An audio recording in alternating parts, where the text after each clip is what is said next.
guys মই এটা কথা ক'ব লৈছোঁ আটা আপোনালোকে কেনেকৈ কোমলকৈ মাৰে সেইটো জানেই গুড়ি অলপমান তেল অলপমান দিয়ে পানী অলপমান দিয়ে গৰমকৈ অলপমান এনেকৈ লাড্ডু কৰে লাড্ডুটো কৰিলে বেছিকৈ এনেই ডাঙৰকৈ নবনাব ইমান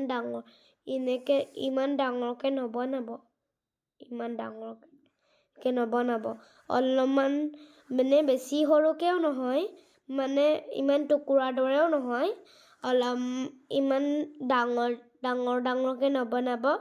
অলপমান এনেকৈ সৰুকৈ বনাব তাৰপিছত এনেকৈ বেলি দিব তাৰপিছত উল্টাই সৰুকৈ বেলিব তাৰপাছত আপোনালোকৰ সেই আটাটো আপোনালোকে জানে ক'ত দিব লাগে তাতে দি দিব সেই ৰুটিখন তাৰপাছত